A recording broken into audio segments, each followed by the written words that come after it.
You are experiencing the Knuckleheads of Liberty podcast. It is March 11th, 2026, and welcome to the Knuckleheads of Liberty, where we are bringing you the people and the organizations fighting for liberty around the country and in your region, and also stories from a liberty perspective that are in the news. And today, we're going to be hitting the issues of the Iran conflict that's going on. And we're also going to talk a little bit about a story from a few weeks ago where the EPA had repealed its endangerment finding, which is going to be a massive deregulation in the country. And finally, we'll talk a little bit about a terrorist attack in New York City recently. We were going to talk about the Epstein files, if you see the title of this on any, but just like the government, we promised and didn't deliver. we had a lot of other stuff going on, so we'll try and hit that story in the future, but maybe once they have more to deliver too. so anyways, let me introduce you to our panel before we get going. We have with us Leon, the word Brathwaite, last word in Liberty. He is a retired engineer in the state of California. My name is Jason McPhee, and I'll be your host. So we always like to start off the show with a Liberty quote of the day. And because most of the show is going to be focused on the current Iran conflict, I thought that this was an appropriate quote. So this is actually Karl von Clausewitz. And so he is a 1800s Prussian Army officer and a war theorist. I guess he actually wrote a book called On War is what it translates to. But he's the one who's really given credit for the term the fog of war. And that's kind of what this quote is getting at, even though he doesn't directly say it. He says, war is the realm of uncertainty. 3/4 of the factors on which action is based are wrapped in a fog of greater or lesser uncertainty. So that's what people are really referring to when they say the fog of war. There's so many things once you get going into some big campaign, large organization, lots of people moving around, and information gets lost, and pretty soon who knows who's doing what. And I think that's going to be a little bit, a little bit relevant to some of the stuff we're going to talk about, at least in the administration's messaging on some of this Iran stuff coming up. But Leon, what does this quote do for you? Well, I mean, it says the obvious in that war or any military operation like we are seeing going on right now is truly a messy business, and there are a lot of uncertainties involved with it. I mean, when you're making decisions about going to war, you there are a lot of things you don't know. Okay, you really don't know. You're not sure about the enemy's strength. You're not sure about what strategies they'll be using. You're not sure about any tactics advantage that they may or may not have.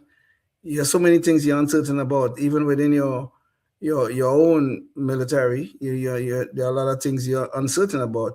You have commanders who are going to be leading these people in the field, or on boats, or on ships, or in the air, who may have different values and feelings about what is happening, and you're not sure about some of their actions, because those are things that you only come to terms with after the operation has begun. So it does lead to lots of uncertainty. It does lead to that fog that this guy is speaking about. So the fog of war is real. It's something that all our commanders, well, in our case, our commander-in-chief, being the president of the United States, must deal with all the uncertainties that come from getting into this messy business that we call war. I mean, whether you agree or disagree with the war is not the issue here. The issue is, how do you fight through the uncertainties? How do you lead men and women in battle when there's so much that you don't know? Because information is always lacking, not because you're doing anything wrong, but because it's just the nature of the beast. You never under any circumstance have perfect information, and you're not going to have it when you go to war with, say, like in our case, a foreign country. You're not going to have perfect information, so you just have to deal with the uncertainties and do your best in terms of trying to get to success of the operation. Well, what's kind of funny too is a lot of people analogize big operations to things like war anyways, and they can't help but think of the analogy of just government in general. Whatever it does, there seems to be a fog about it. In a big organization, a lot of times people have no idea the right hand knows what the left hand is doing. In fact, we see this happening all the time with, like, I remember hearing about how, like, the government had this big war on tobacco at one point, the war on the cigarette companies, and it was taxing them for the harm they were doing. And then it was turning right around and taking some of that money and using it to subsidize tobacco farming. It's just like, it's nuts. And I mean, we see the same thing too with a lot of the what we're going to be talking about here on this show, in fact, today, is issues with, say, climate change, where the government will say, oh my gosh, we've got to stop this thing, the burning of fossil fuels. And on the other hand, we're subsidizing the drilling and operations of international oil coming here with our military, right? Mm-hmm. So yes. We're working at cross purposes. Well, and I'm not even, going to get into what the right purpose is there. I'm just saying that it's like there's this fog around all government action, and yeah. So, well, too often in government, the left hand and the right hand seem to work against each other.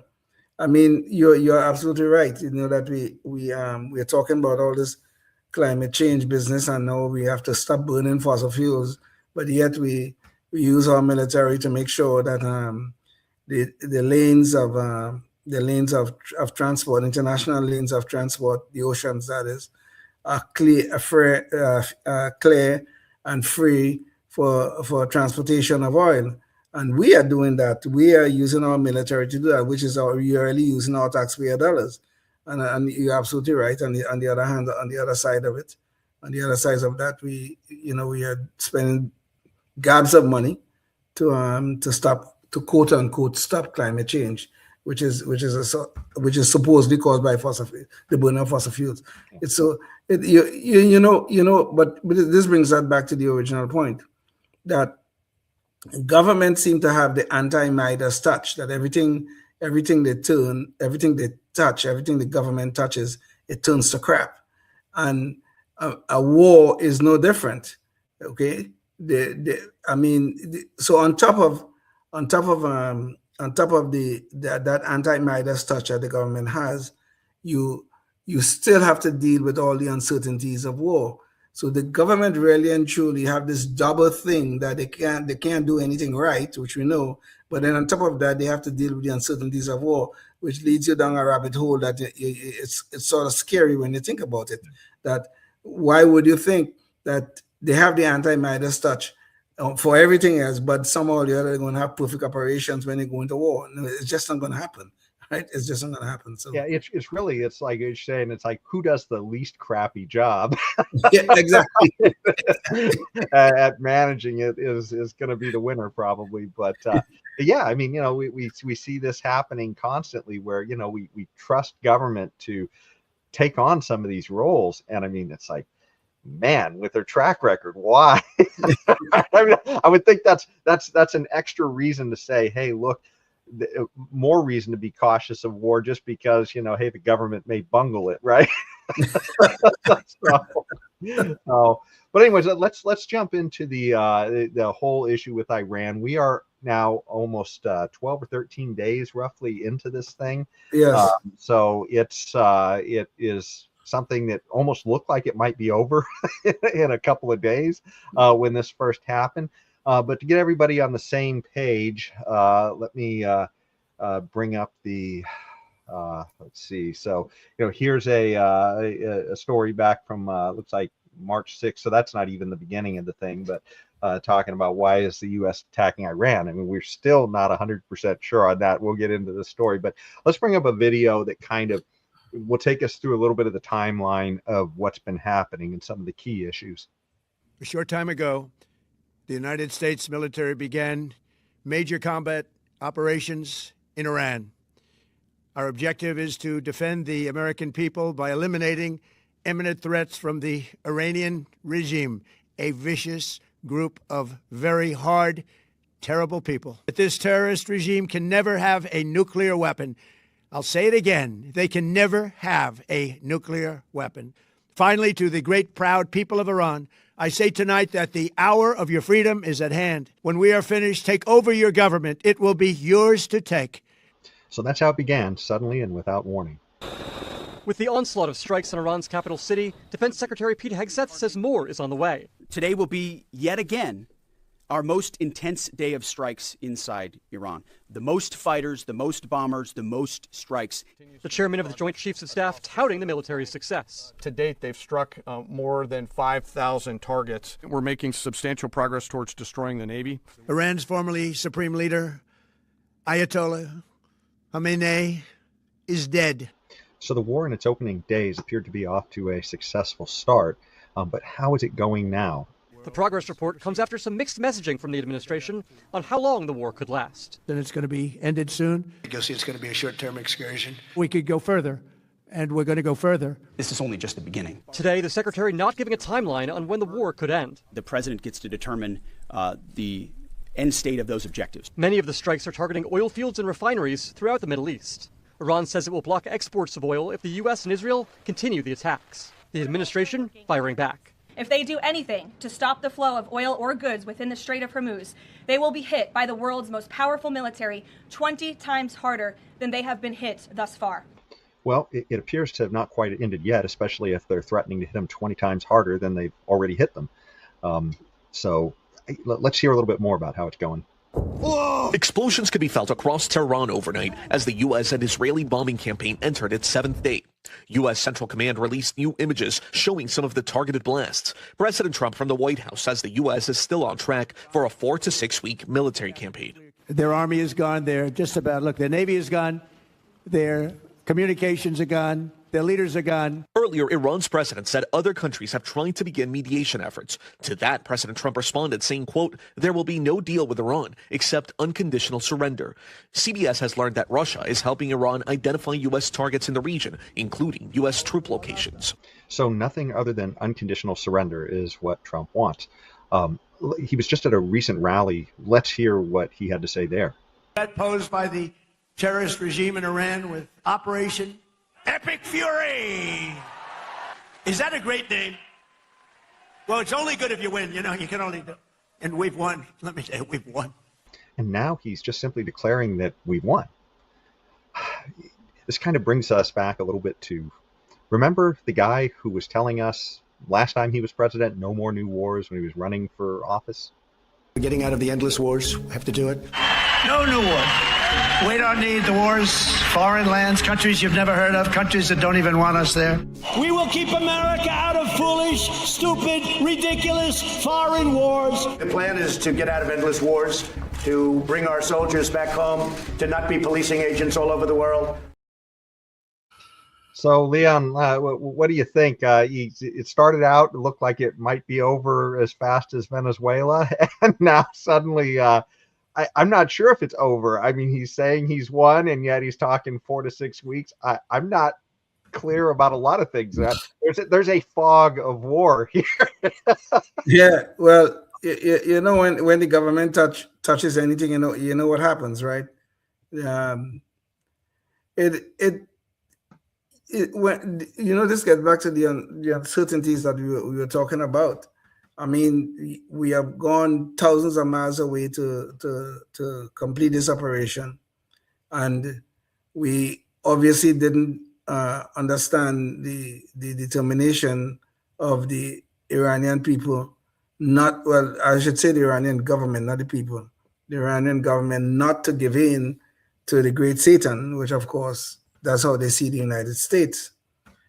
And so I can see them never, ever surrendering, no matter what the cost, because they'll always have somebody to stand up and say that I'm going to lead our people against the great Satan. And unless we are willing to put ground troops into Iran, which, as far as I understand, that is not part of the administration's plans, there is no way to force an unconditional surrender, which was Trump's goalpost. But now, of course, if you believe him in the rallies, he have now changed that now, and now he's talking about, well, we have won. So if we have won, then what is it? What are the next steps? And that obviously is unclear. So I don't know how we will ever get to this unconditional surrender without putting ground troops into. I'm not advocating for that, by the way, but without putting ground troops on the ground in Iran. And I just can't see us doing that. And I just can't think, I don't think the American people, though this action is so far is relatively popular, I can't see them accepting the positioning of ground troops in the insertion of ground troops into Iran. I just can't see that. Well, you know, one thing that this reminds me of a little bit, it's hard for anybody who's been alive more than about 20 something years to forget, but is, you know, after 9/11, we went into Iraq, and, you know, there was a projection of mission accomplished with an amazing military victory, you know, within, what was it, a few days or a week, you know, they had toppled the Saddam regime. And yet we were mired there for a long time. In fact, let me just remind everybody a little bit about that in case some of you are young enough that you haven't seen it. Here is the mission accomplished video that we're talking about from George W. Bush.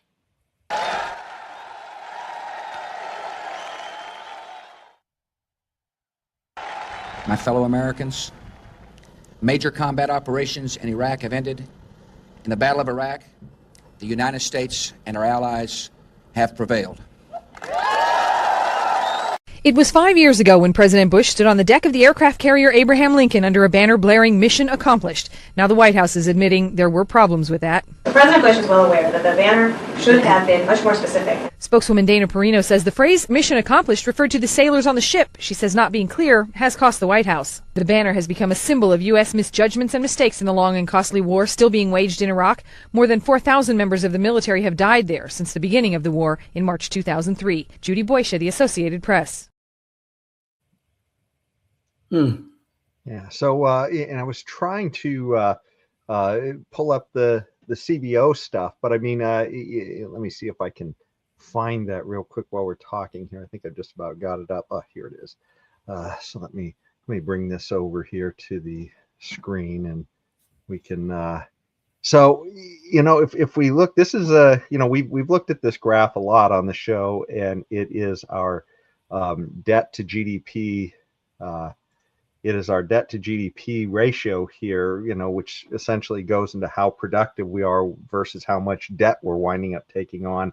And we can see this peak right here. This is World War II. Let me see if I can magnify this just a little bit to help people see this. But and you can see here that World War II, right around the 1940s, that was, you know, essentially we were stopping Hitler, right? I mean, the worst evil supposedly the world had ever seen, you know, and that was, so I mean, it was like we had something to show for it, right? I mean, we stopped the world from being conquered by, you know, this terrible force. Okay. Well, now look at us here. We get to right around that Iraq wartime, and that is when our debt to GDP starts to go nuts. Right over here is when we get into this Iraq war, and it's on its way up. You know, we have COVID, and now the CBO this is our Congressional Budget Office. This is our government, right? they're literally showing us that they say, hey, look, this is kind of heading off the rails, and nobody's paying attention. But you know, it's essentially saying it's headed out to the stratosphere, right? And we're over 100% debt to GDP at this point. And this doesn't even account for all of the you know, all of the liabilities we have, the unfunded liabilities. So this is just nuts, and you can see what something like this does. If we get mired into something like this, we're already in the red zone, right? As far as the danger level. Back here, you might say maybe we could have handled it a little bit because we were in a healthier situation. So, anyways, yeah, these are not without consequence, I guess. These. Well, wars. that is absolutely true. There are consequences involved in consequences both in blood and treasure. Yeah, in any major military operation that we choose to get involved with. Now, this debt problem that you're highlighting here is a serious thing. It's very, very serious, and it is obviously something that we must address at some point in time. We have to, if we're gonna save this country. But the question that always comes up is, what do we do about evil in the world? There is evil in the world. There's no doubt about that. We cannot be naive about that. We could take our military troops out of every country in the world. We could bring them home, and we can just say, well, we'll defend the homeland if and when the homeland is attacked. We could say that. But those days are gone, because we now have people who are developing technology all over this world, in Iran, in North Korea, and in Russia, all over the world, developing technologies that could land missiles in Los Angeles, or land missiles somewhere on the West Coast, or even in other parts of the United States. So it's just that we can't just come and close our doors. We can't. We have to be active and vibrant in the world. And while I have to acknowledge that debt problem is a serious, serious problem, maybe we have to declare war on that debt too at some point in time. Well, usually when the government declares war, it doesn't end well. I know, but I don't know who else could declare war on the debt. I mean, other than the government, Well, the taxpayers and voters will probably have to force the government to declare war on the debt. Maybe if the voters declared war on the government, that might actually reduce some of the debt.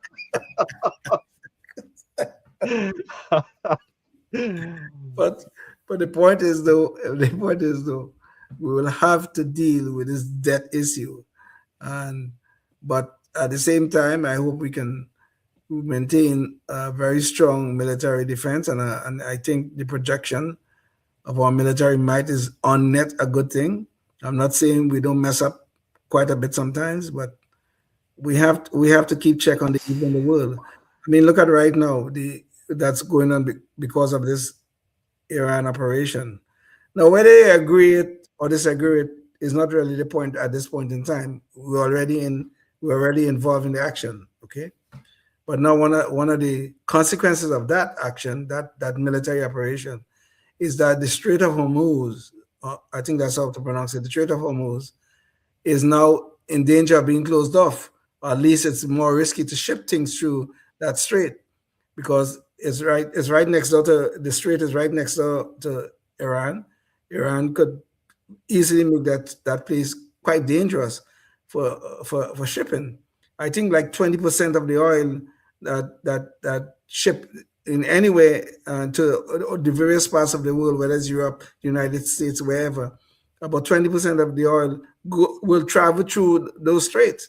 This is if that strait is shut down, right? This would be a major disruption of the oil supply in the world. So should we include, and we are including that in, if that disruption occurs, we will be including that disruption also.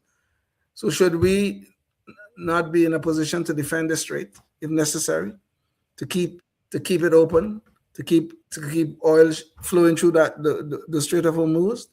Should we be in that position to defend it if and when it becomes necessary?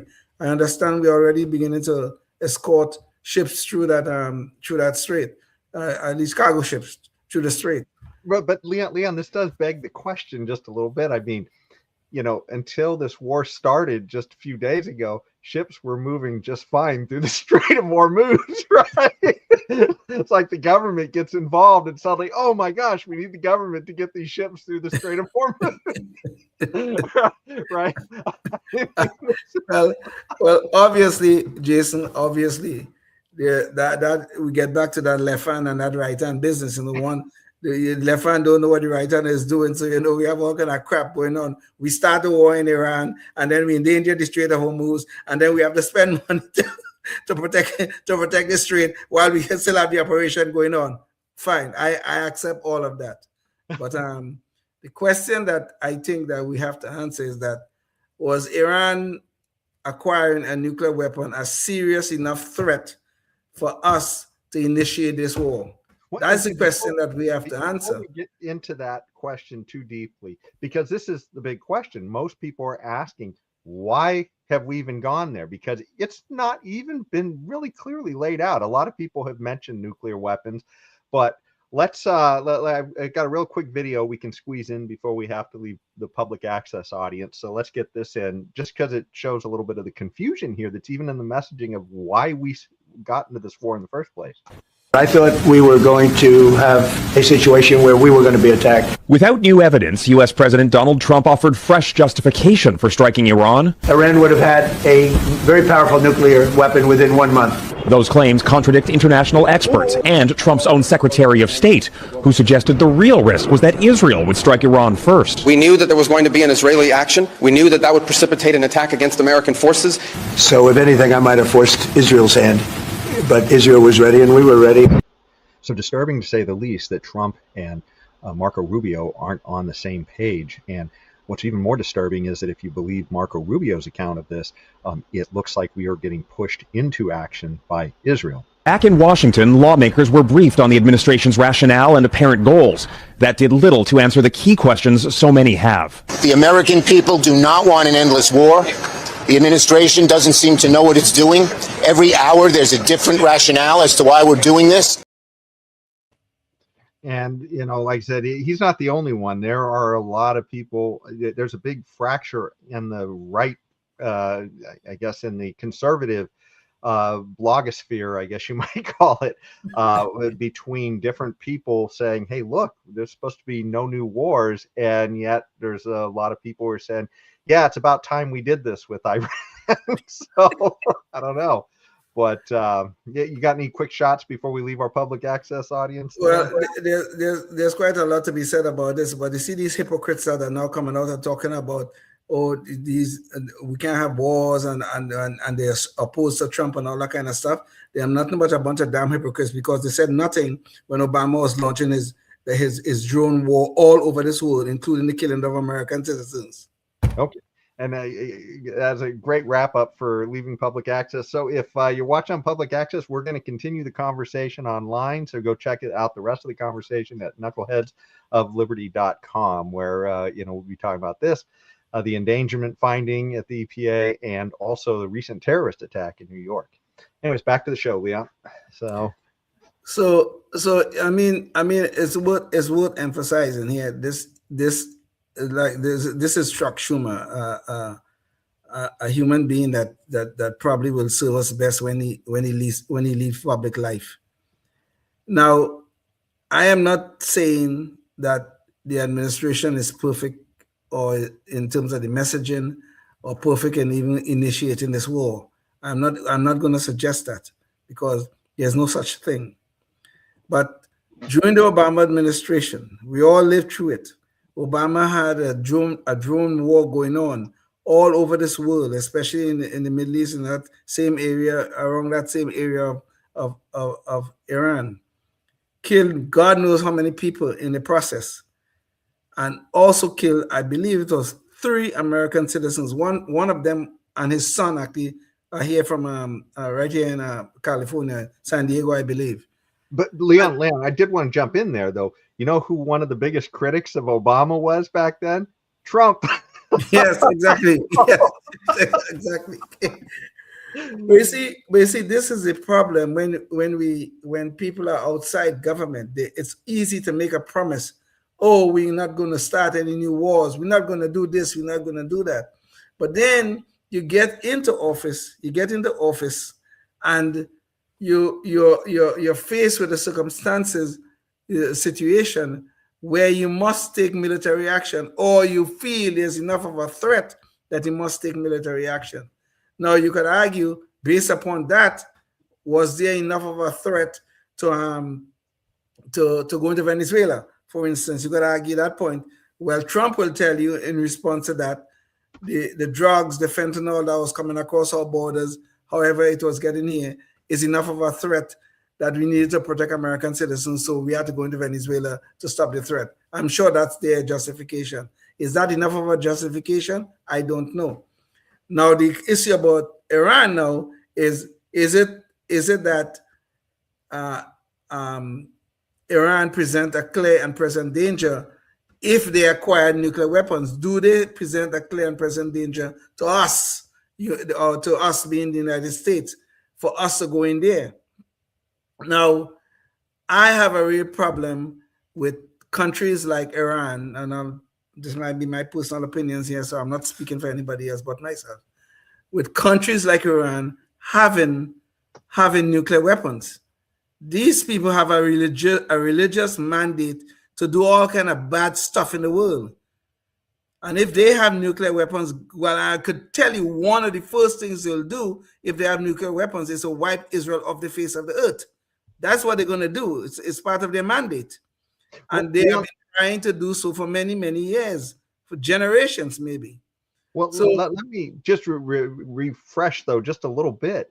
I mean, Trump, it was only a year ago that Trump attacked Fordow, where they said we obliterated their nuclear facilities. Now, you know, clearly they could be wrong. They are government, right?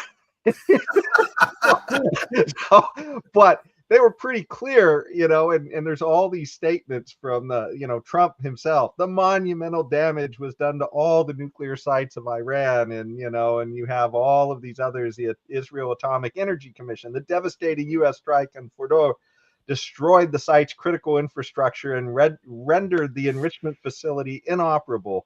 And they talked about setting them back for years, by many years.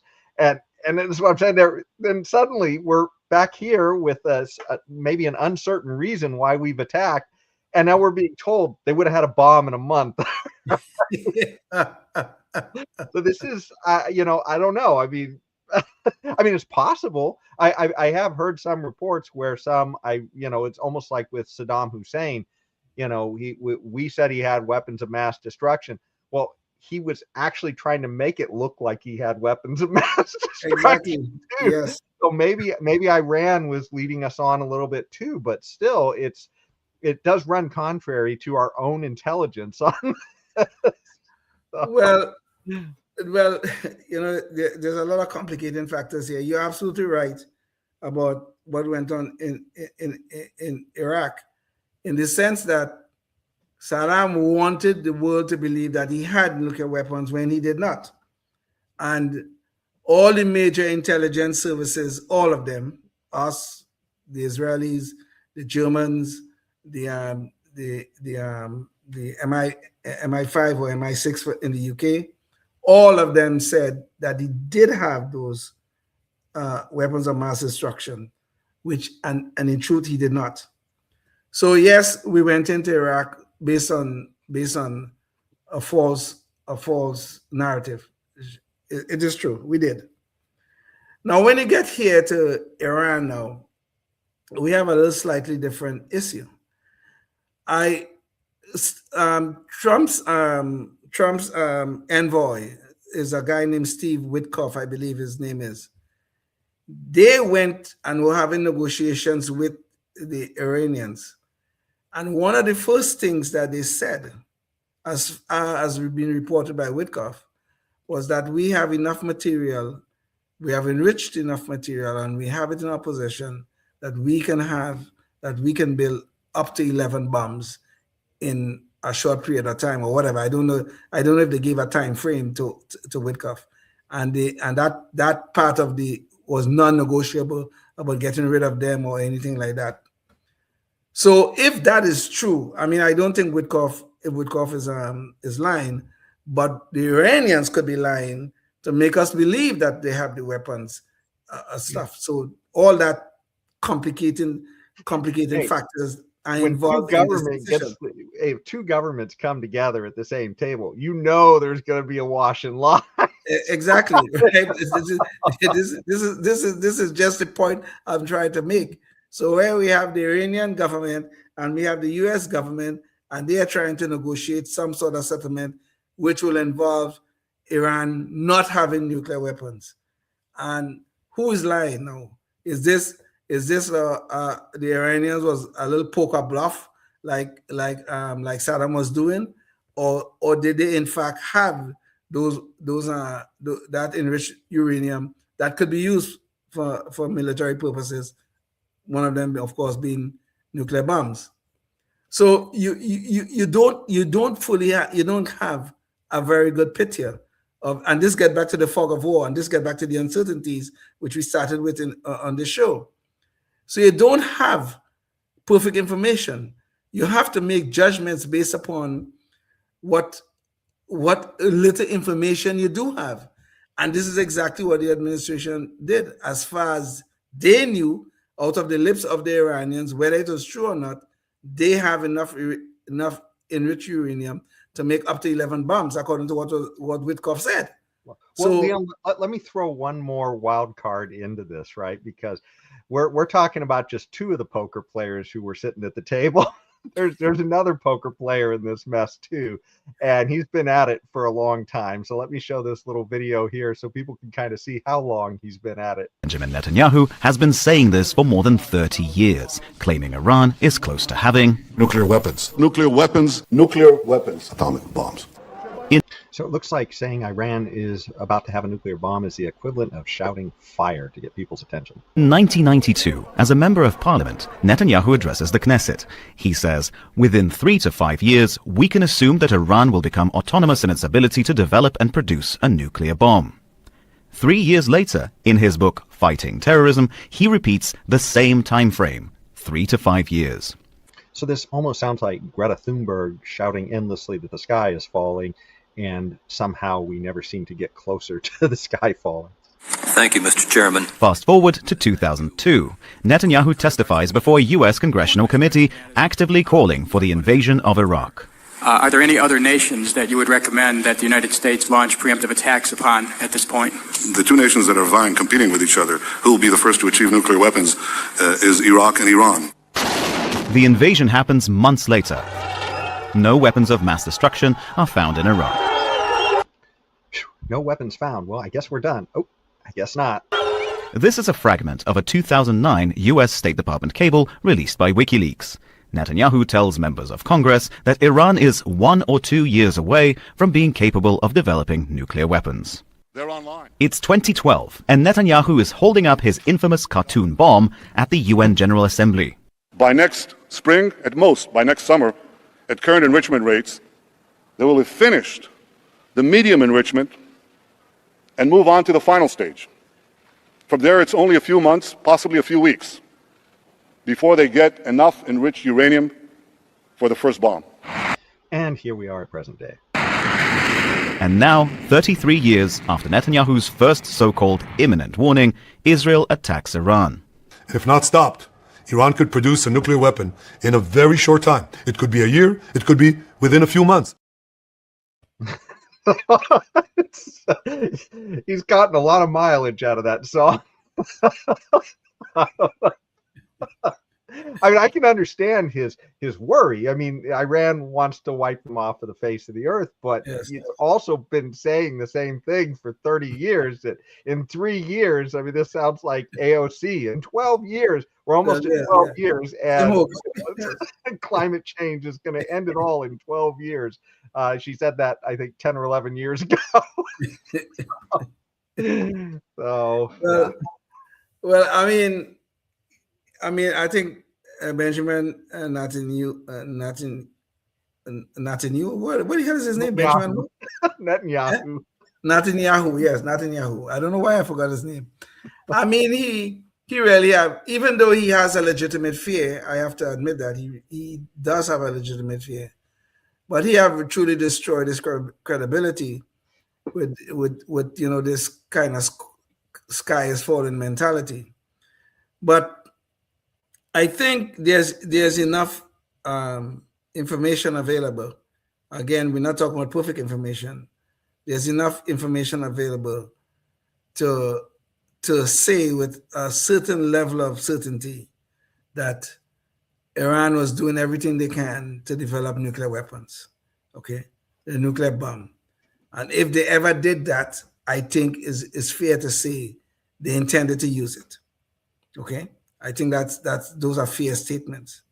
The question then we have to answer, despite the fact Netanyahu did not help the case for war with all his sky is falling rants and raves, but this thing that was going on in Iran, we could not leave it unchecked. Now, does that mean outright war as we are seeing right now? I am not sure about that part. But I think the world had to do something about Iran acquiring a nuclear bomb. Because honestly, I don't know where they were going to drop that, if they ever got it. They also was developing technology for a delivery system, because you can see their technology at work. Look at how many missiles they were able to shoot off. They killed some Americans in the process, and all that. It's war, and tragically, that we have lost some of our brave men and women. But the delivery technology was there. They were working on it, and they have demonstrated it in this war. And the only thing that was missing is actually having that bomb or bombs. We don't know how close they were. Bibi Netanyahu didn't help us much in that regard. But the world had to do something. Had to do something about Iran acquiring a bomb. Does that mean we should go out and bomb the hell out of them as we're doing right now? I don't know. Should we have been negotiating more intensely with them about giving up those weapons? I don't know. But we had to do something. What that something is, I am not sure about. Well, I mean, I like the fact that I hear a lot of I don't know and I'm not sure. One person who is always sure, and he seems to have the president's ear. I have a little video of this guy. We've talked about him before on the show, and he's singing the same old song too. And I want to get your take on all this. $1 billion a day. Oil prices up 27% in a week. You've got the president wanting a $1.5 trillion defense budget in 27. The idea that the Pentagon is about to come to you for $50 billion on these strikes to Iran. How are you going to answer? Those are a lot of substantial costs that Marina has brought up. So what's the answer that Lindsay has? Best money ever spent. What's it worth to America to take down a religious Nazi regime who's trying to build a nuclear weapon to deliver to America? All of this money is to make sure they never go nuclear, they can't hit us with ballistic missiles, and they stop terrorizing the region. When this regime goes down, we're going to have a new Mideast. We're going to make a ton of money. The best money ever spent? Man, I wonder where else we've heard Lindsay say that before. Oh, wait, it was the war in Ukraine. The wreckage of Russia's war machine was on display for Ukraine's Independence Day celebrations, even as almost a fifth of the country remains under occupation. People ask me, is it worth it? Here's what we've gotten for our investment. We haven't lost one soldier. We reduced the combat power of the Russian army by 50%, and not one of us has died in that endeavor. This is a great deal for America. You've previously said that it's the best money we've ever spent. That's still true? Since we helped Churchill stand up to the Nazis. Free or die. Free or die. Now you are free. Yes. And we will be. And the Russians are dying. It's the best money we've ever spent. Thank you so much. So it kind of makes you wonder, when Lindsay is always hot for spending our money on wars in other places, is he really looking out for us? Our friends in Israel, God bless you. I'm with you in every way. To all the anti-Seminites, to all the isolationists, I don't believe. Forget it. I'm not with you. I'm with Israel. I will be with Israel to our dying day. They're the best ally we could hope for. So, yeah, that's Lindsey Graham, and always never seen a war he didn't want to be involved in one way or another. And if you ever see anybody standing with Elizabeth Warren and agreeing, you know it's got to be a bad idea.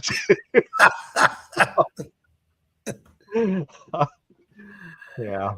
Well, I mean, Lindsey Graham is a very poor spokesperson for this side of the aisle obviously.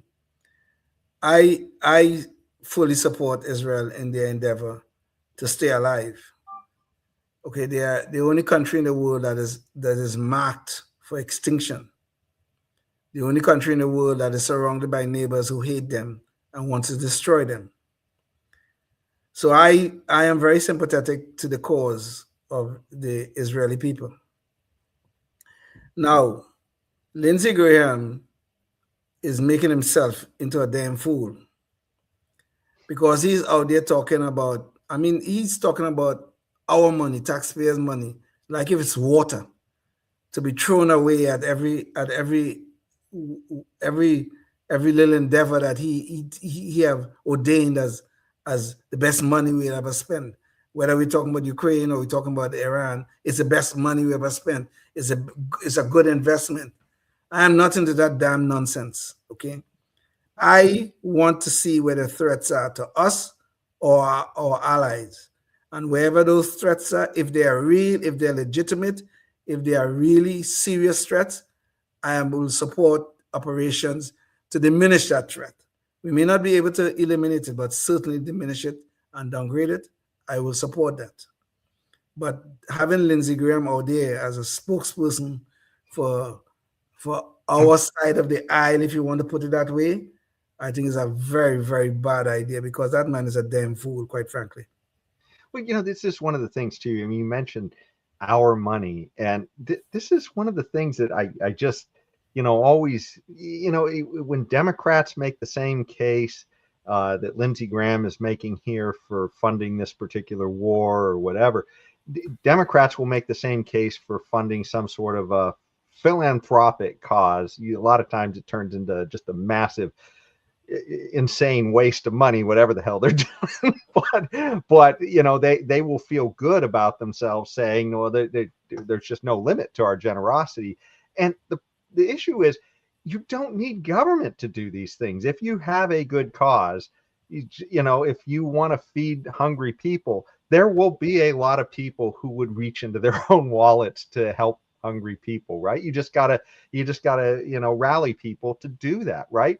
Well, sure. There's no reason people also can't do the same thing to rally support to send money to Israel if that is truly the case, instead of saying, hey, we're going to force everybody to get in on this war, that war, and Netanyahu has thrown the red alert for the 50th time.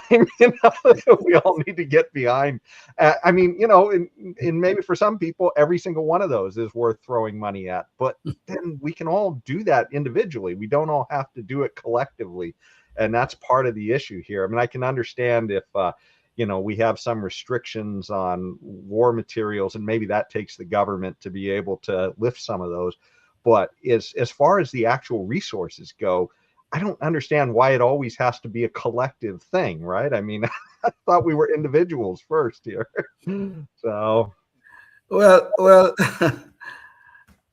I mean, there are different.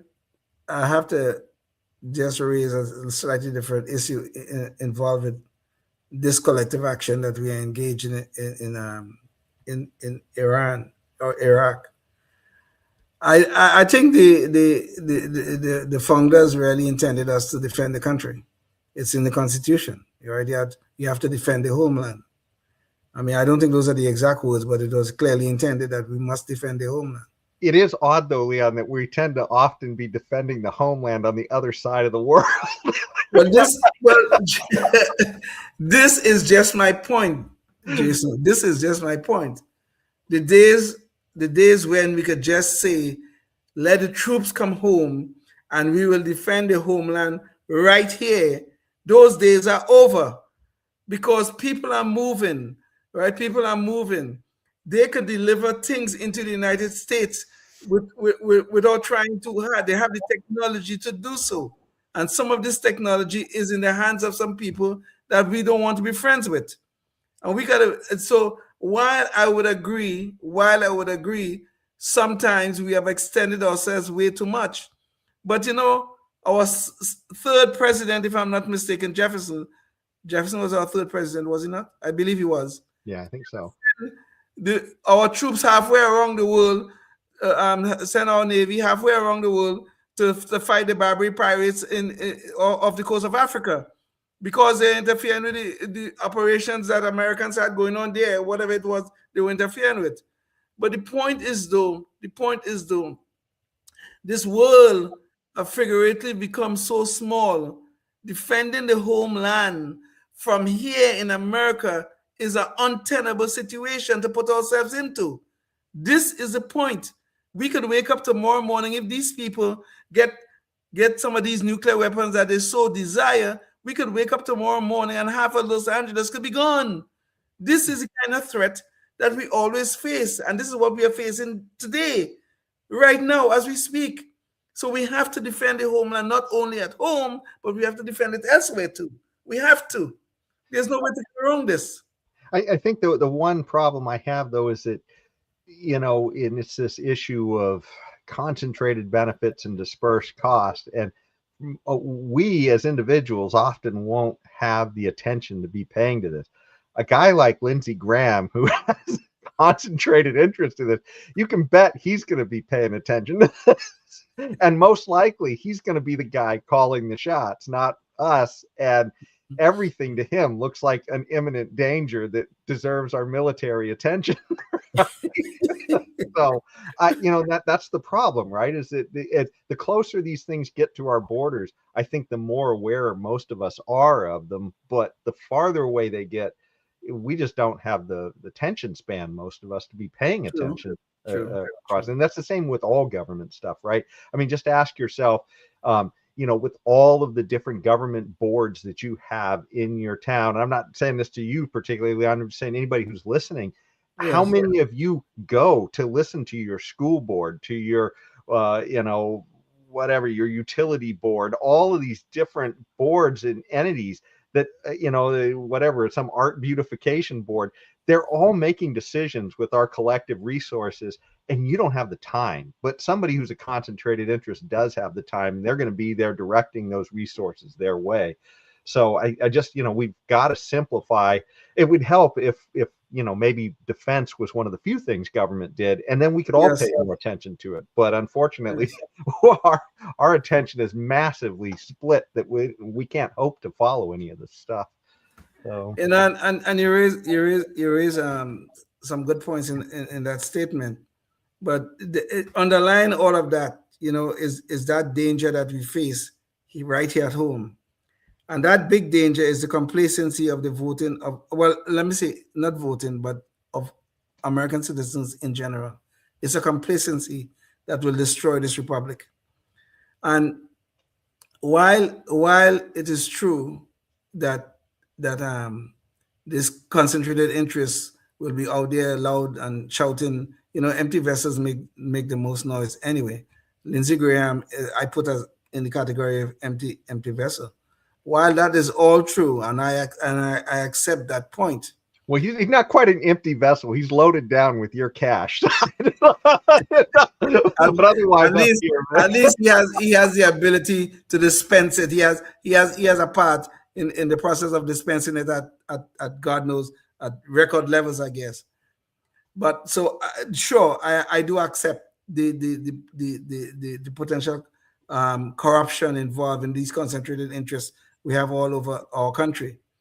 But that still does not mitigate the threats we face with countries who have all sorts of religious mandates or some kind of psychobabble in their brain about the great Satan on this side of the world.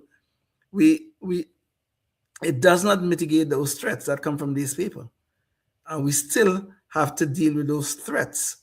How we do that is the issue. Whether do we strengthen our defenses here at home and become somewhat of an isolationist, or do we take the offense and go to war as we are doing right now? Well, George Bush had preemptive wars in Iraq. Obama had the drone strikes all over the world, and now Trump is in Iran. Are those the correct actions to deal with the threats in the world, or are there something that's better for us to deal with? Because we cannot get around the fact there's evil in the world, and some of that evil is directed at us. So there's a discussion that we need to have about how do we deal with the threats that could land on our doorsteps, even though they're thousands of miles away. Well, the other warning is we also have to be clear enough headed in our own, I guess, direction that we don't become part of the evil that we're trying to fight. Because I mean, that's one of the things, right? I mean, somebody like Lindsey Graham might actually be contributing to that, right?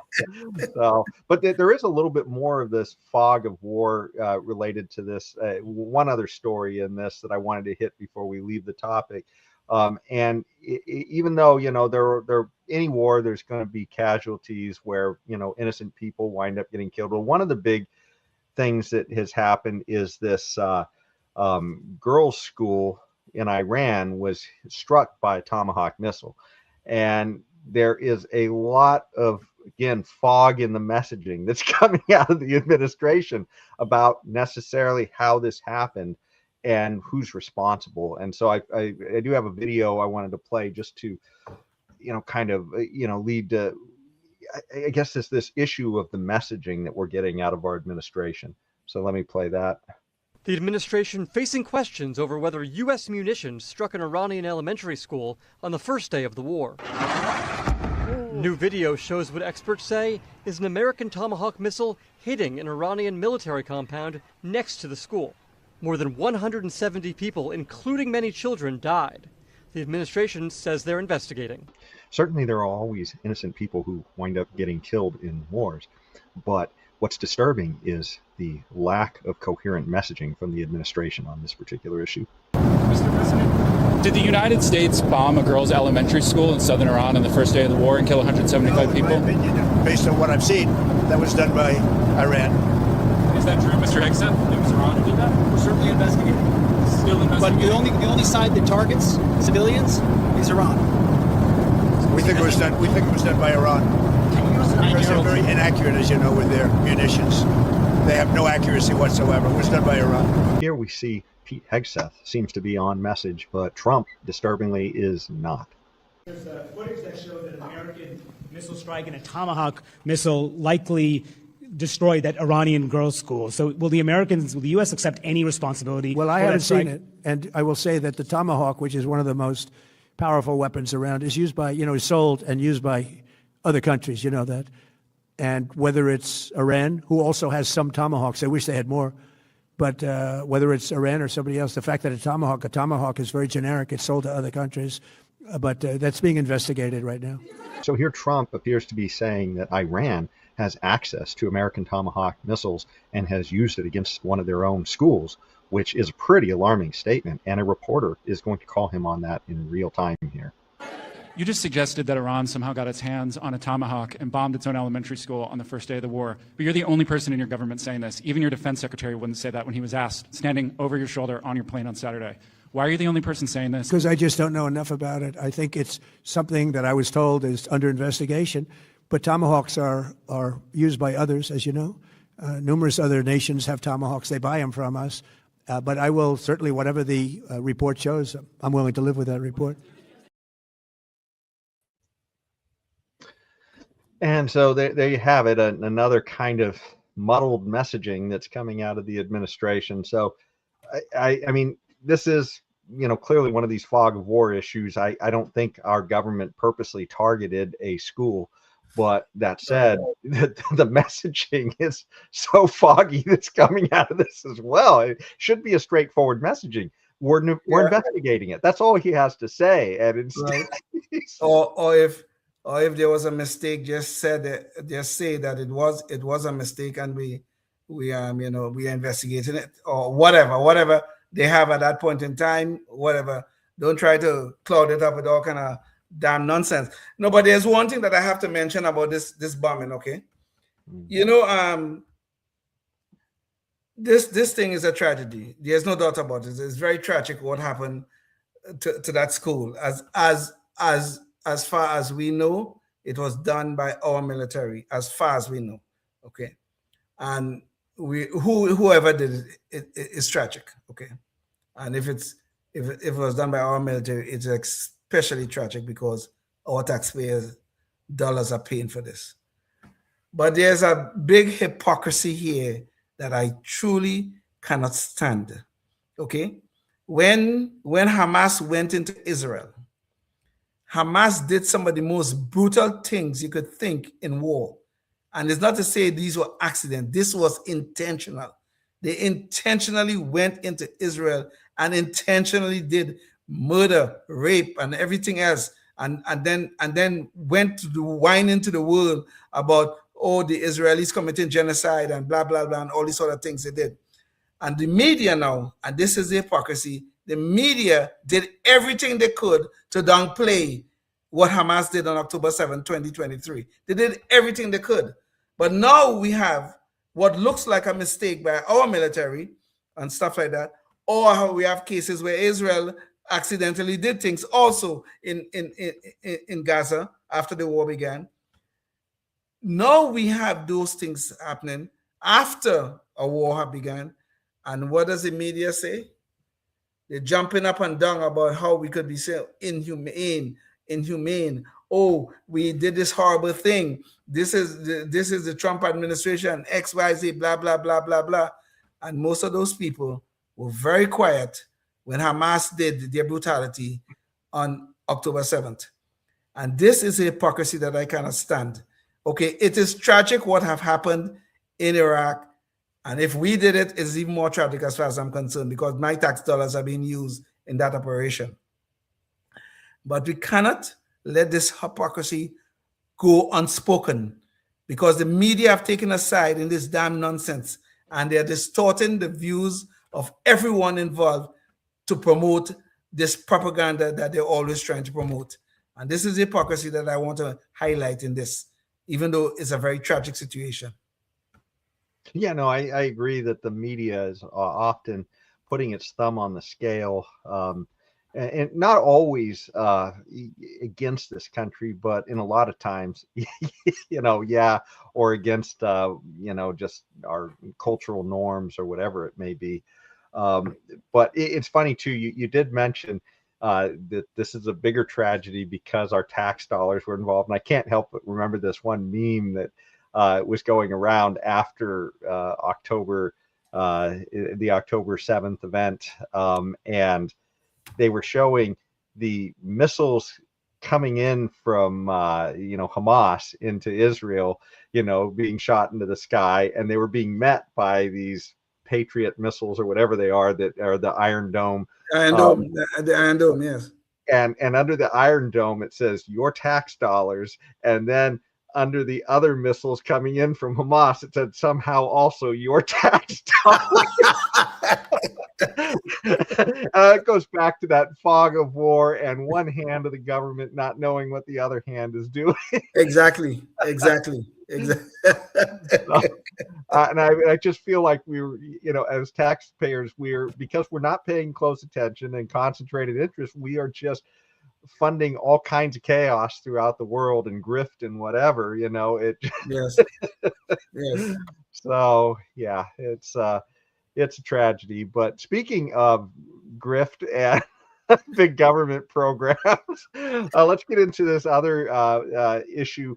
So the EPA under the Trump administration recently pulled the endangerment finding, which, for those of you not familiar with it, back when, gosh, I'm trying to think who was president back then. I think it was during Obama, wasn't it not? Yeah, I think it was Obama, and he was, and so they wound up having the question of whether or not CO2 could be regulated.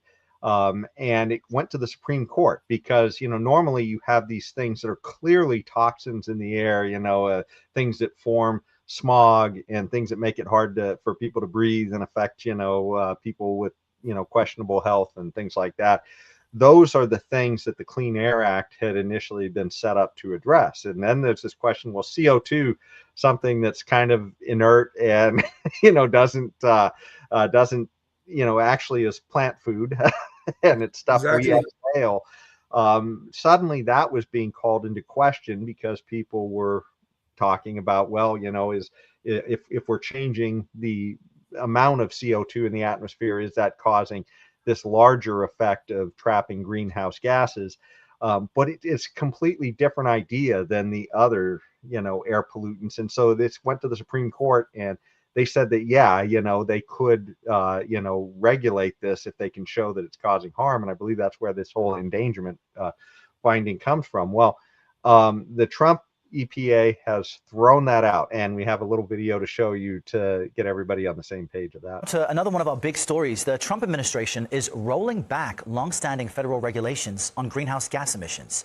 The 2009 endangerment finding found certain levels of carbon dioxide and methane emitted from sources like cars, trucks, and power plants are toxic.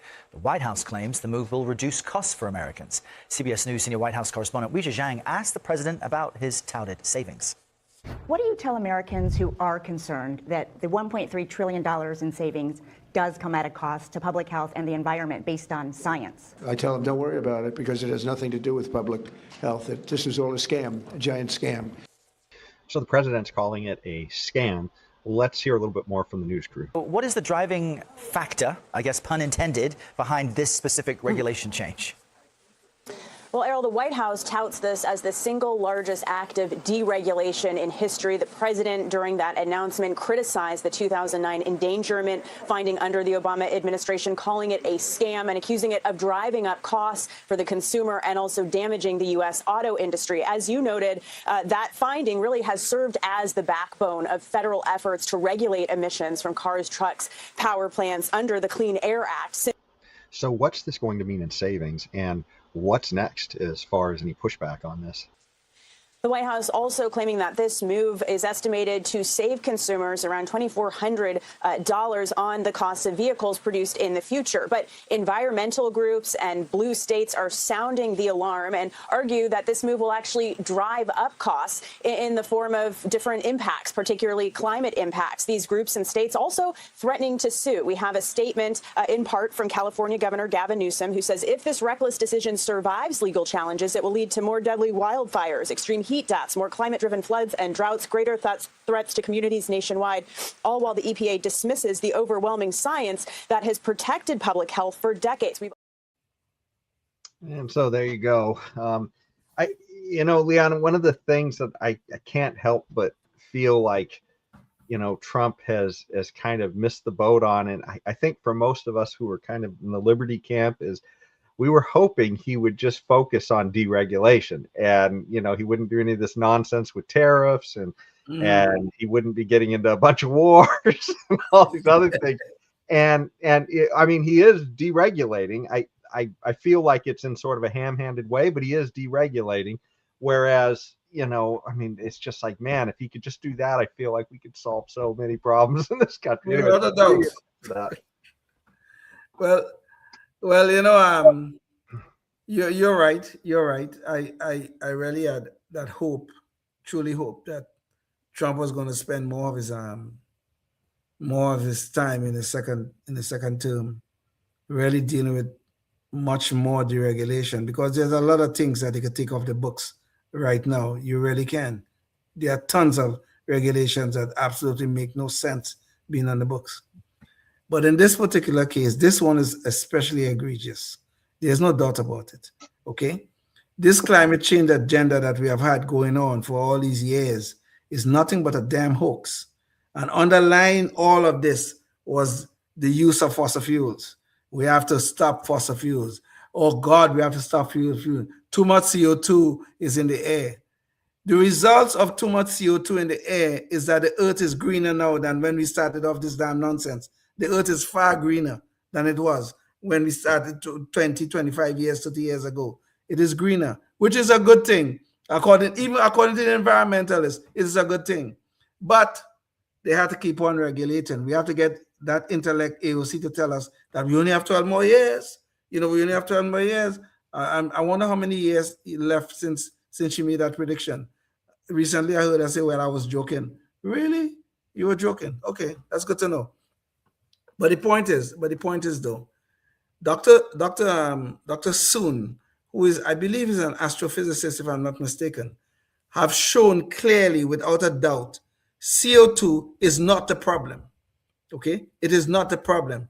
It's the amount of radiation that comes from the sun seem to correlate better with the Earth, the changes in the Earth temperature. And there are changes, there are ups and downs. The Earth have been warmer, the Earth have been cooler. Dr. Soon has clearly shown that. I wish we have had the graphs here to show that. The correlation is undeniable. Now, sure, correlation and causation, we know all about that from our days in statistics. But the fact of the matter is, the correlation is clearly there, that the radiation from the sun, the amount of sun activity of the sun, is really and truly what correlates with Earth temperature changes. It is not the trapping of the greenhouse gases, the so-called trapping of those greenhouse gases. It's not the amount of CO2 that's coming into the air. And Dr. Soon made it very clear that anybody who tells you CO2 is a problem is lying. And I'm going to repeat his words here. This climate change thing is a hoax. He didn't say that part, but he did say that anybody who tells that CO2 is a problem is lying. And I'm going to say that right now. All those environmental activists who's calling for the stopping of fossil fuel, the stopping of the uses of fossil fuel, they're a bunch of liars. And I'm saying that right now to their face. And I wish they'll come after me. Please do. Well, me and you, we have a lot of lively discussions about this over lunch. But I personally, I'm a little more in the Bjorn Lomborg camp, where I feel like they're you get CO2, it does act like a blanket for infrared on the Earth, and this is something they observe on other planets. And if we didn't have an atmosphere, the light would literally hit the thing and just all bounce right back into space. And so that atmosphere actually helps to trap some of the heat, and that's a good thing, like you say. To some degree, there's some good in this, but I think the issue they're trying to say is that if you make the changes too big, then you could have a lot of changes that may not be things that are easy to deal with. But that said, to me, it's not clear that the people who are trying to sell this seem to be concentrated interests, and we've talked a lot about those on the program. So yeah, it's I think it's one of those things to hit the low-hanging fruit.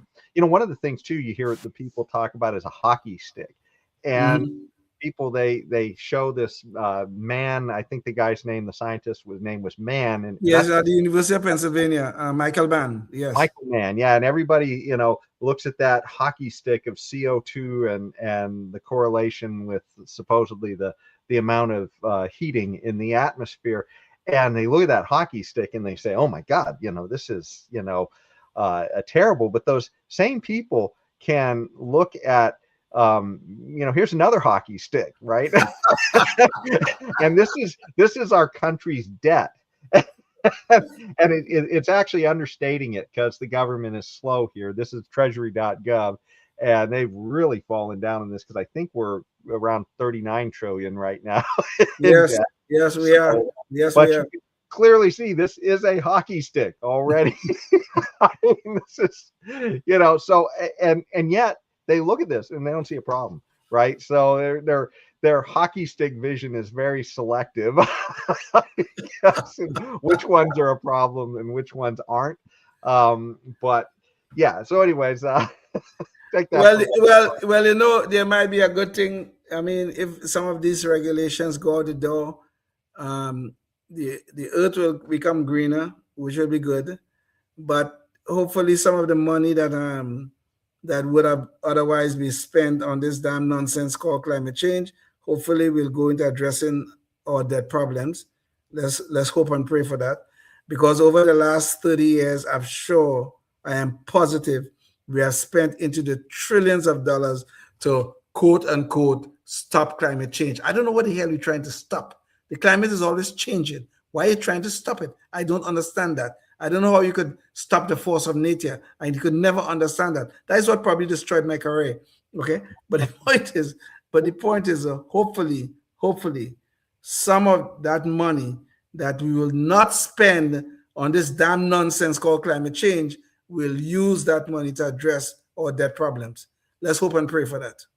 We know one of the things too to show that at least some of the people who are involved in promoting climate science, I should say, are grifting.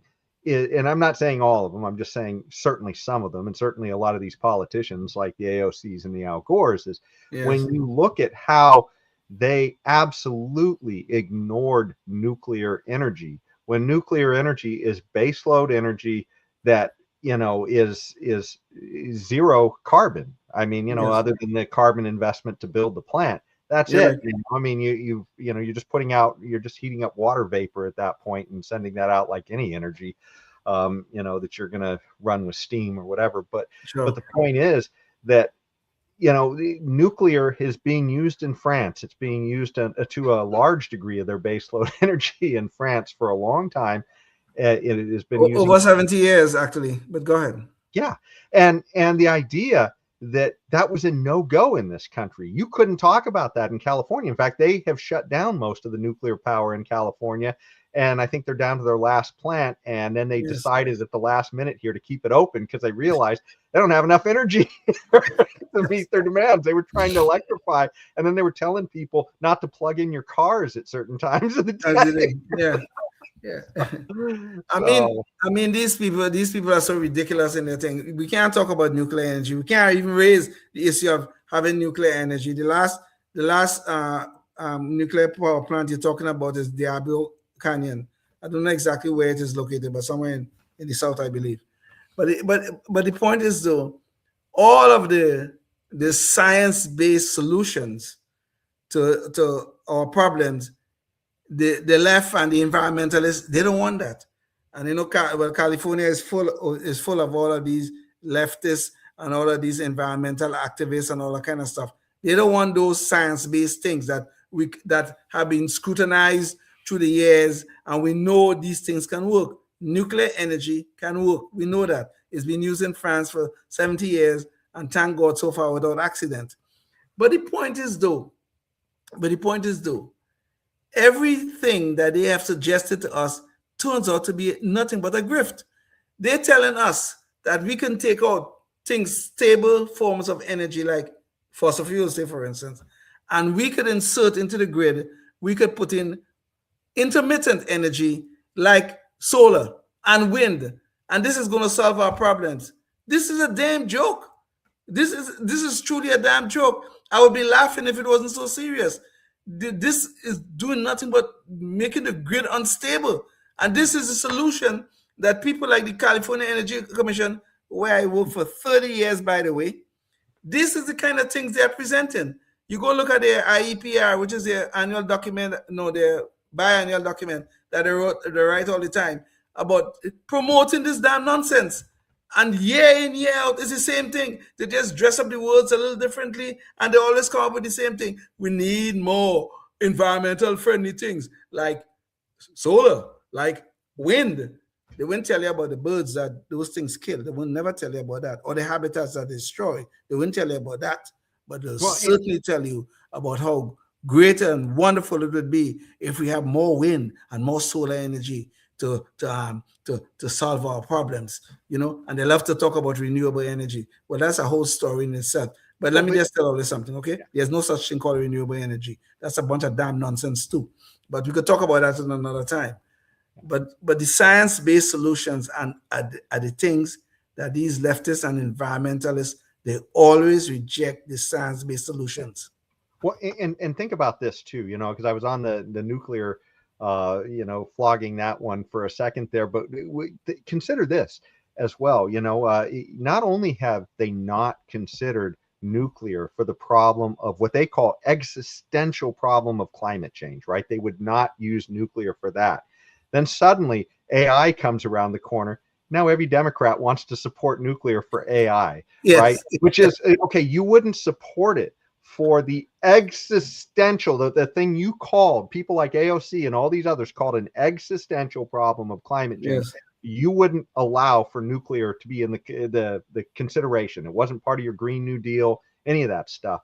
And then suddenly you're going to wind up saying, oh, it's AI. Oh, those are our friends in the tech industry. Okay, yeah, sure. Let's get that nuclear running.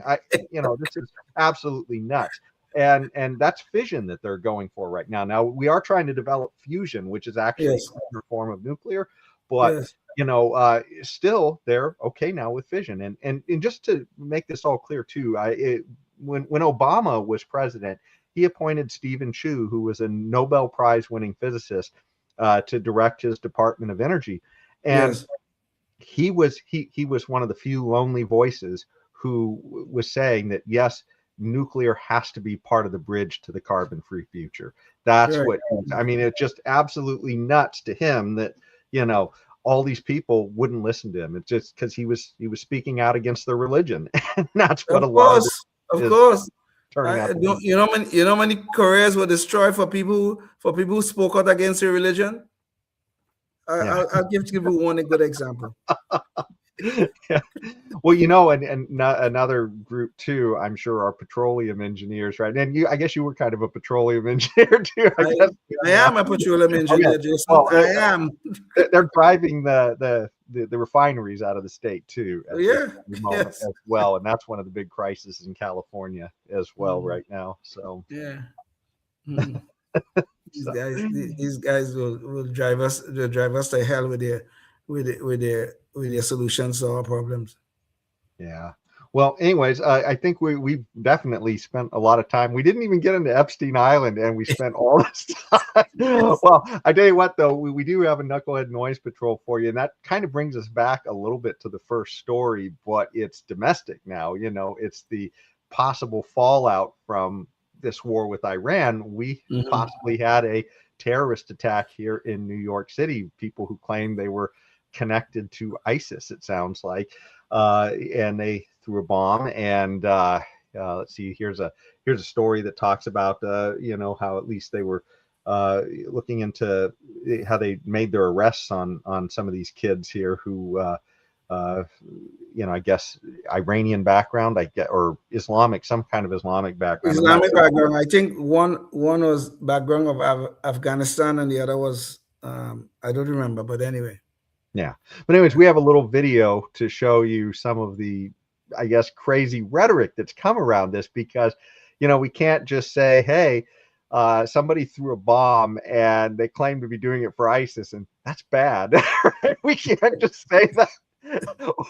We have to go through all kinds of crazy, gymnastics. Gymnastics to excuse this stuff. Anyways, let me show you the video, and this is just kind of nuts. We were born and raised in New York, and we want everyone here to stay in New York. You don't get to come from outside and then tell everyone else.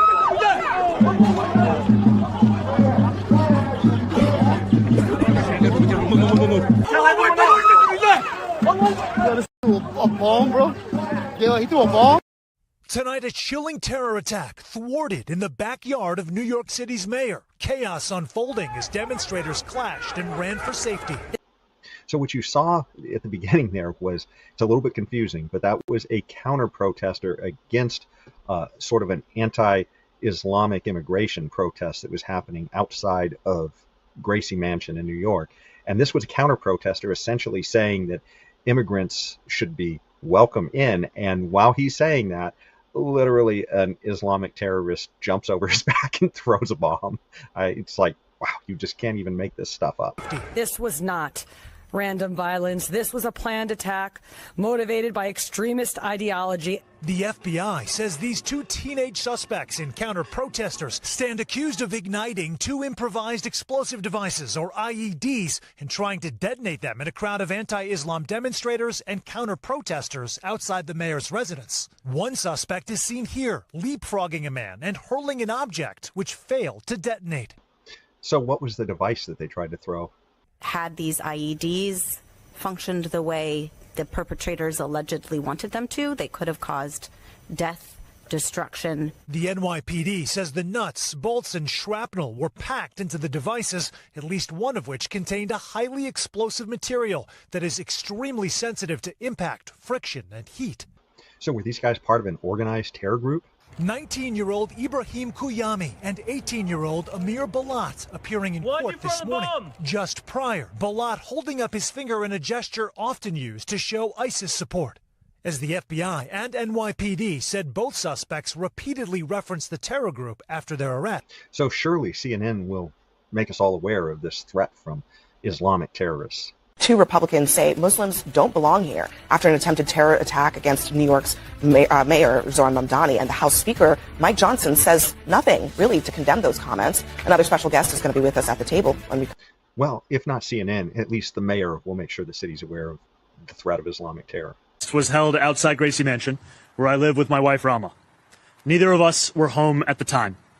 This was a vile protest rooted in white supremacy entitled "Stop the Islamic Takeover of New York City." I'm the first Muslim mayor of our city. Anti-Muslim bigotry is nothing new to me, nor is it anything new for the 1 million or so Muslim New Yorkers who know this city as our home. So the lead for Mamdani was white supremacy. But to be fair to Mamdani, he does go on later in the press conference to talk about the fact that violence was done. But still, this does feel a bit like his Ilhan Omar moment. CARE was founded after 9/11 because they recognized that some people did something and that all of us were starting to lose access to our civil liberties. There you go. Some people did something. Yeah. It's not Islamic terrorists bombed us. No. Some people did something. Thank you for telling us, Ilan. You know, and this, you see. Leon, before you go in too far, there's also CNN, and I didn't have this in the video, but CNN also posted on social media, and then they had to pull that down and apologize because of how they characterized the event. But what they said is, two Pennsylvania teenagers crossed into New York City Saturday morning for what could have been a normal day, enjoying the city during abnormally warm weather. Lead into a terror attack? Okay. But in less than an hour, their lives would be drastically changed as the pair would be arrested for throwing homemade bombs during an anti-Muslim protest outside of Mayor Zohran Mamdani's home. Here's what we know so far. I mean, what is that lead in? I mean, these kids plan to go there and throw these bombs. And they were just out for a day in the sunshine. Yeah. Little did they know they'd be enwrapped in this terror plot before the end of the day. They built the bombs and showed up. That's CNN. Oh, there you go. CNN. The remember, fiery but mostly peaceful protest. Yes, exactly. Yeah. You could always count on the media, especially the left-wing media or the legacy media, as they like to call them. You could always count on them to minimize anything done in the name of Allah. Okay, any sort of Islamic terrorism, you could always count on the media to try to minimize it. Okay, you look at what happened on October 7, 2023. They never ever talk about that, but they're quick to tell us about what the IDF is doing. They're quick to tell us, oh, it's a genocide. Oh my God, these Israelis just got up one morning and decided to just slaughter all of these people in Gaza. They didn't say that, but they implied it certainly. Anytime it involves Islamic terrorism, the media is always there to cover it up. That Abby Phillip, that piece of crap, of human crap, I wish he'll just go away. But you know, the Trinidad tornado, Abby Phillips. Yes, of course. yes. She did give a lame for that statement. She did give a lame apology after, I think she did it on X or something like that. Oh, well, it was really a mistake, blah blah blah. No, it was no mistake, Abby. We know it was not a mistake. You are doing your job, which is nothing but a propaganda person for whether it's for the DNC or whether it's for Islamic terrorism. You do nothing but give out propaganda. That's all you do. That's your job. Okay, maybe it's unpaid, but that's your job. You're so corrupt with your damn nonsense. You think that this is something beautiful and wonderful to do. But this is the problem we have in America today. that the media have taken aside, and you could always count on them to cover up for the damn nonsense. Look at Mr. Mamdani. He's supposed to be the mayor of New York City, of the largest city in America. He's the first Muslim mayor. Look at where he went. These people are inspired by ISIS. It is well known now. But you know what he said? Oh, this was white supremacy that was going on. It was white supremacy. He never talked about Islamic terrorism. He didn't speak about that. He maybe talked about violence, but he didn't say about what is the root cause of that violence. He never said that one.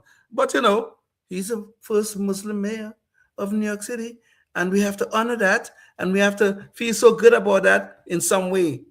This is the damn problem. The media and these left-wing fools that we have running cities and some of our states are doing nothing but protecting the damn nonsense that is going on, whether it's Islamic terrorism or whether it's the fraud that we see going on in Minnesota today. They are always there to minimize it or outright protect it. Yeah. This have to stop. This have to stop. I have no problem with Muslims living in America. If they're here and they want to live and let live and they want to contribute to our society at large, I have no problem. But when you see in this sort of thing, okay, I'm not saying all Muslims are involved in this sort of thing, but some of them are. We have to do something about this problem. Otherwise, we'll be left like a dust of a nation. Well, it does show you the values, too, that underlie many of these people like Mamdani, with the idea that, even if you thought that the first group was an ugly group, that their ideology was ugly, this anti-Islamic, immigration, protest or whatever it was. I mean, the point is, that's not the lead. The lead is that terrorists threw bombs. Exactly. That's the lead, exactly. Right? Now you can go on later in the story and say, hey, I thought that, maybe they were, kind of triggered by this group that, had some ugly ideas. But the point is, that's later in the story. The lead is the bomb throwing. And we saw a very similar thing happen with Mamdani a couple of weeks ago, I think it was, where some NYPD officers went to some guy's home and he was armed with a knife. And the officers wound up shooting the guy.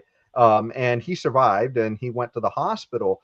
But his immediate thing was to go and visit the perpetrator, the knife wielder in the hospital, and say how sorry he was, that this happened to him. And the body cam video came out of the cops and they ordered the guy to put down the knife over and over and over again. And he came at them and they shot him. And that's exactly what the police are there for, right? No, you see, Mamdani and company think the officer should really call a social worker and just wait for the guy to come and stab them. And then before they do, and just give the social worker enough time to get there to calm the guy down. This is the foolishness of these people. Officers are endangering their life to protect and to serve us. They're endangering their lives to do this. And Mamdani think, well, they should wait to get stabbed before they respond. What kind of craziness is this going on in our society? This is the mayor of a major city in America, and this is the kind of message he's sending out. God help us with these people.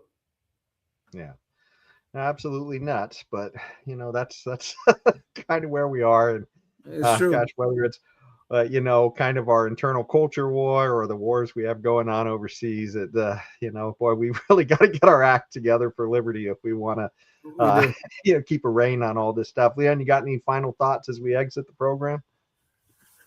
I think we have to find more ways to promote liberty, because this country was a country founded on life, liberty, and the pursuit of happiness.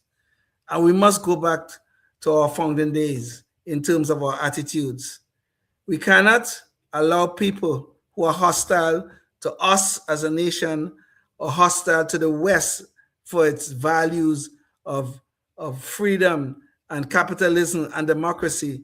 We cannot allow these people to take over our society. If you want to come here and live this life of live and let live, the liberty life, I'm all with you. But if you come here for any other nefarious purpose, I am not. I want liberty for all people, regardless of the race, color, or ethnicity. This is what I desire, but I do not want my children or grandchildren to live in a nation where they have to fear for their life if they walk down the street. I can't deal with that. Yeah. Well, yeah, if you're watching us, think about what you can do in your community to advance the ball for liberty. You know, there's lots of examples out there. You know, we've talked about Nick Shirley on the show. We just had Beth Bourne on the show talking about the work she's doing, you know, locally here in California. And you know, we had Larry Sand on the week before, and he's trying to alert people to some of the problems of the teachers unions and stuff. And you know, the point is there's stuff out there for everybody to get involved in this stuff. In fact, I just heard there was a big journalistic coup, I don't know whether it's CBS or one of them, where they're finding all this fraud that's going on in California in the hospice. Hospice care. Yeah, Is a multi-million over 100 million fraud thing that they have just discovered. Yeah, but the point is that, you know, if you want to move the ball for liberty, there's stuff out there for everybody to do to help out, to reduce the size and scope of government and just light up the crazy fraud and grift that's going on out there, because that's the only way we're going to convince people that we got to make government smaller. So, and that's the only way we're going to protect our liberty, is to make government smaller, because when it's too big, none of us can pay attention to what it's doing. So until next time, stay tuned and stay free. Yes, indeed.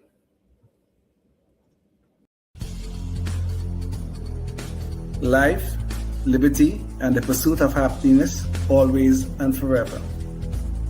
Thank you for listening to the Knuckleheads of Liberty podcast. Find us on Facebook, Rumble, YouTube, your favorite podcast network, and at knuckleheadsofliberty.com.